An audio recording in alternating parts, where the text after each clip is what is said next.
Changes are coming to Spokane schools, and attendance boundaries will be changing. Find out how this will affect your family. Join us as we discuss the changes ahead for Spokane Public Schools. Hello and welcome to a KSPS PBS Education Special. I'm your host, Doug Nadvornick from Spokane Public Radio. For the first time in more than 40 years, Spokane Public Schools is redrawing school enrollment boundaries, and the district is completing 3 new middle schools and 3 middle school replacements as they move to a 6th through 8th grade middle school model. These are big changes, and they're set to start taking effect at the beginning of the 22-23 school year. They're needed to relieve overcrowding and to accommodate student growth throughout the district. Here to talk about these plans are Spokane Public Schools Budget Director Craig Numata, Associate Superintendent Dr. Mark Anderson, and parent Megan Reed from Spokane Public Schools. She sits on the Boundary Adjustment Committee. Thank you all for being here. Okay, let's first have Dr. Anderson give us a little background. When did the process of planning these boundary adjustments begin, and where are things now? So this actually started in 2015 when the legislature passed a bill to lower class size at kindergarten through 3rd grade so that our early learners got off to a good start, but we didn't have enough room in the district to accommodate class sizes of 20 or less per teacher. So we either had a choice of building 6 more elementary schools and trying to find the land for that, or studying about moving to a different grade configuration, moving our 6th graders up to a 6th through 8th middle school model. And so that was the final decision, and then the voters passed a big bond issue to help us build 3 additional middle schools to accommodate those 6th graders. And then a committee got together and said, if we're going to add 3 middle schools, we've got to change boundaries. And what should be the guidelines that we should follow in thinking about new boundaries? So that committee came up with 6 guidelines that the board adopted. And then about a year and a half ago, we started the current committee that is actually making the recommendations of drawing those lines. And they've been working for about a year and a half. And we've had lots of input recently from the community. And we're still working to finalize a recommendation for the board. So before we talk about the committee, remind us where the 3 new middle schools are going to be. So this was part of the partnership with the city of Spokane, where we gave land for them to build new libraries, and they gave us land for building new middle schools. And so one of them is on Foothills Drive across from Gonzaga Prep, the new Northeast Middle School as we're currently calling it. And then there's one next to Albee Stadium out on the northwest side. And then the last one is up on the South Hill next to Mullen Road Elementary. So Megan Reed, you are on the Boundary Committee. Tell me, what was your interest in being on this committee, and take us inside a little bit as to some of the workings of it. Sure. I've been involved in the district in a number of committees for the last 8 years or so that my kids have been in school, and so I kind of understand a variety of the things going on around the district, and been involved in Citizens Advisory Committee and with the bonds and levies and things like that. So I was interested in getting involved, and actually got involved in the process in the prior committee that Mark was discussing, that was the committee that developed the guiding principles for what boundary adjustments should look like. So was interested in that, and then when the Boundary Adjustment Committee was formed, there was an application process. And so I went through that application process, and that process helped create a committee that is really representative of our whole city and all the different regions of the city. And the committee is comprised of about 55 people, again, from, with different perspectives from across the city, as well as some administrators and teachers from schools across the district. So we've met for the last year and a half, for a while every other week, more recently every week. And there's a little bit of work to be done between meetings to catch up on all the information to review. But it's been a very interesting process, a real learning process to talk to people from all the different schools and areas across the city. So Craig Numata, you are a staff liaison essentially to the committee, or are you also a parent, serving as a parent on the committee? I'm both, yes. So how have you guided, and how has the district guided the parents as they've sort of worked through this process? I think the biggest thing is making sure that all the committee members are informed about all the ramifications of each data component, and what happens if you draw this boundary that direction or this boundary that direction. The best illustration that we've had is the whole boundary process is like a balloon. So when you push on one end of the balloon, then there's only so much room and something else has to pop out. And that's kind of where we are right now. Is we had a fairly good process, a pretty good proposal, and we're down to kind of the last, well, what if we just tweak this little bit here? Well, if we tweak that, then this is the other consequence that happens. And is that something that we're okay with? All of the guidelines that we've had, we tried our best to look at them all, to weigh them as kind of evenly as possible, but a lot of times they're in conflict with each other. And so things like transportation and neighborhoods and diversity, you can't have all those things kind of balance out perfectly. So what were the essential elements for everybody? What were the most essential elements from the top of the list? Was it trying to keep students as close to their schools as possible? What were the three things or maybe four things that were the most important elements? Well, I think one of the research has found that attempting as much as you can to keep students together and families together as they move from one level, from elementary to middle, and then from middle to high. The research has shown that if you keep families and students together, they perform well during those difficult transitions, actually, going from an elementary school to a middle school. So that was one kind of high priority of the committee. Sometimes that's in conflict with proximity. Being close to the school, you could almost see the school, but you're going with your cohort to a different school. So sometimes there's that tension between the two, but those are some of the considerations.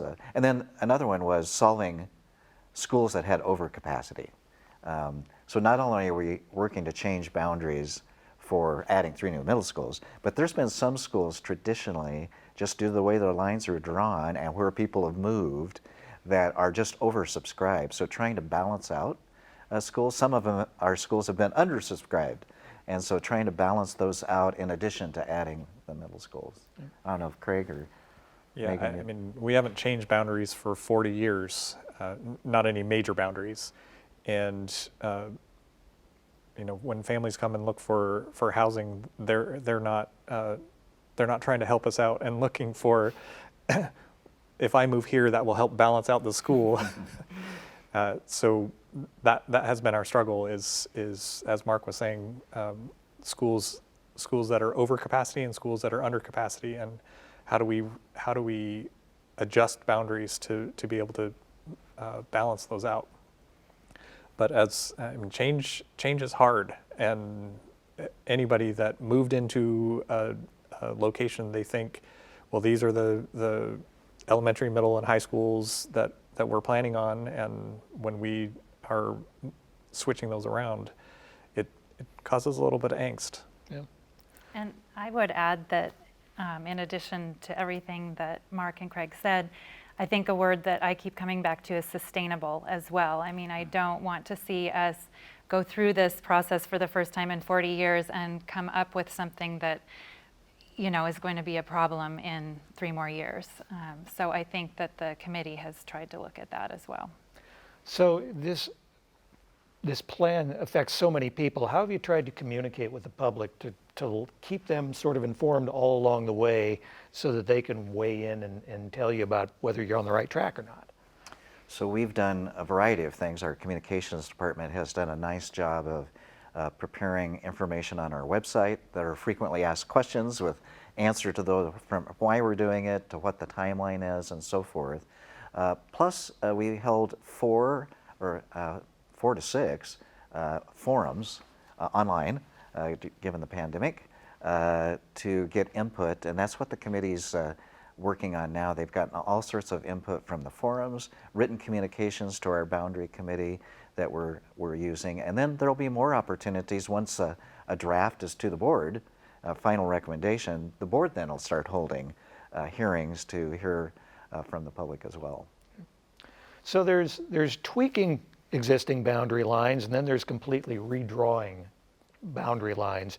Where would you say are the areas where you're going to see the most change versus maybe just moving over a street or two? I think probably the biggest change that is in the current proposal is really the North Central and Shadle high school boundaries. So currently, North Central kind of goes around and almost surrounds Shadle, and we kind of call it like a horseshoe view if you're looking at the map. In order to work through and create those kind of consistent feeder patterns where the whole elementary feeds to the whole middle school, feeds to the whole high school, we kind of split Shadle and North Central to be geographically more north and more south. Over all the boundary changes that we've made, that's probably the biggest one. So tell me about where you are in the process right now. So we have a draft set of boundary adjustments that we presented in those forums, and then we got input. And so the committee now is wrestling with that input on how can we adjust what our draft was to have a final recommendation. I will add what Craig was saying. Probably the biggest changes on boundaries is for middle schools, because we're adding 3. And I would say at our elementary level, I'm trying to remember, Craig, we tried to, if we don't have to move it, let's don't. So only about 8% at the elementary level will be experiencing some changes to school boundaries at elementary. Middle schools more around 40% new boundaries, and high school is 24%. Yeah. Although one of the things for elementary schools that we tried to do, we've traditionally had some elementary schools that have split, maybe 3 different ways into middle school and then again split at high school. And so we've tried to minimize that as well. It's back to that keeping kids together during the transitions, yeah. So when's the next opportunity for the public to weigh in, and when do you expect this to go to the school board? So our hope would be that we will have a draft to the school board, a final recommended, on the end of the month, and then the board will hold a hearing on End of May. End of May. Okay.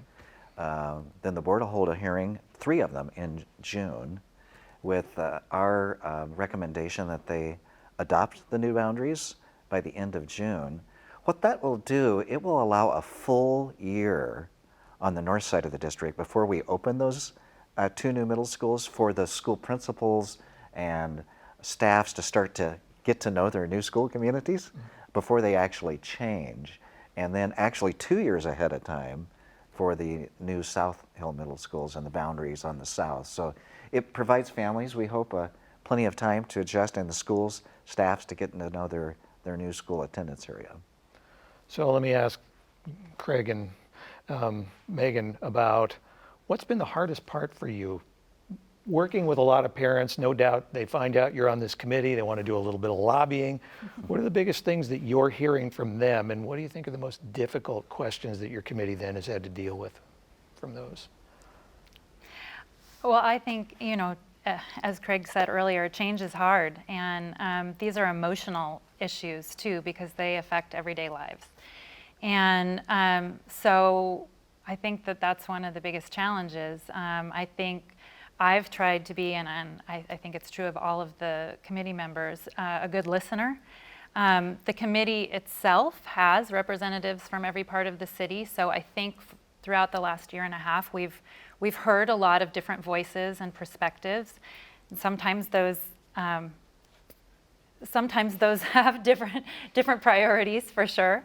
It's been a very thoughtful and respectful process, so I appreciate that very much on all of our meetings, which have mostly been via Zoom, although they started in person. But yeah, we've gotten feedback from people in our own neighborhoods, people across the city, and for me, one of the challenging parts is to say, yes, I understand that that change, and that'll potentially impact you.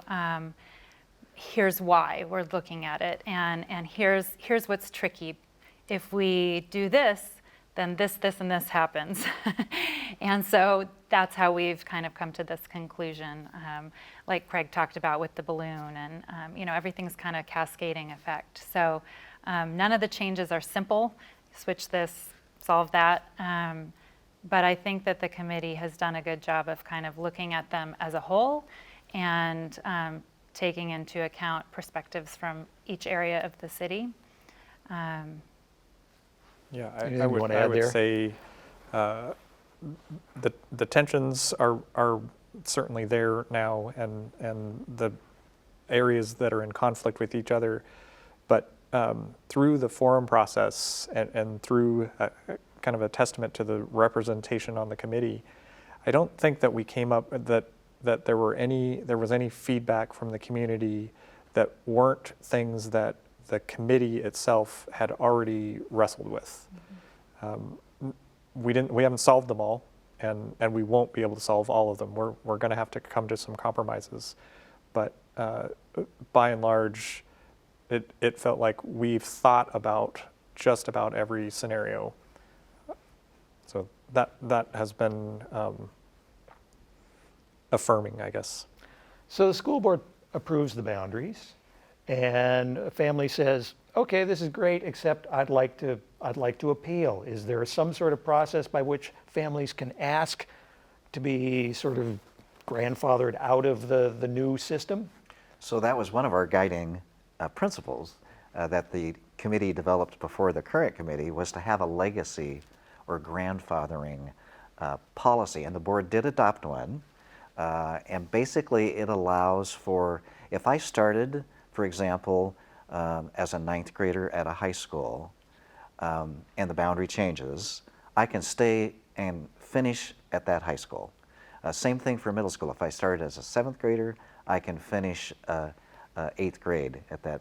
And the elementary, if I've been going through school, I'm going to go into 5th grade and the boundary changed, I can finish my 5th grade year. So that's part of the legacy policy. The other part is, if the boundaries were changed for younger students, like at an elementary school, they would get kind of first dibs for choicing back into that school. We have a very robust choice opportunity in Spokane. Many families choose to choice their students into schools that are not within their boundary, and if the school has capacity, those are granted, and once you're in the school, you're in. You get to finish your career there. So that legacy policy is meant to help kind of smooth the transition for families, as the current families, as we go into this change. So within the district, how is that decided? I mean, what's the process within the district when someone comes to you and says, we'd like you to reconsider?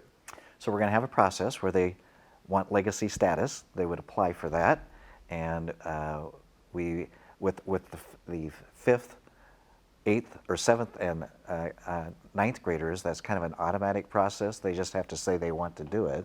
Otherwise, we'll transport them to their new school. So it's kind of an application process. Craig deals with that every year. How does the choice process? Very similar. So we will be doing a kind of a choice reset. So for all the students that have currently choiced into schools, we really need to kind of, at least on paper, kind of move everybody back and see if everybody went to their redrawn boundary, how much space is there, and then be able to open up and determine whether or not there's enough capacity for students to continue to choice back into the school that they went to. It's largely going to affect in the current year, probably the kindergarten, 1st, and 2nd graders, as by the time we get to the boundaries in 22 and then again in 23, most of those kids will either be almost 5th grade or 8th grade or high school. So it's really the youngest kids that will be that will have an impact. Okay. I want to ask about a term that I've heard in the past, and I'm not sure people understand it. What is a feeder pattern or a feeder school? How does that work? So a feeder pattern is back to, an elementary school feeds into this middle school, and there may be several elementary schools feeds into a middle school, and then that middle school would feed into a high school. So it's the pattern of, trying to, what schools go to the next level, which schools go to the next level. And because you're fitting in new middle schools, you're going to have to create new feeder patterns. We are. Yes. So as you get toward the end of this process, what has been done right here? What are you proud of in the way this process has gone?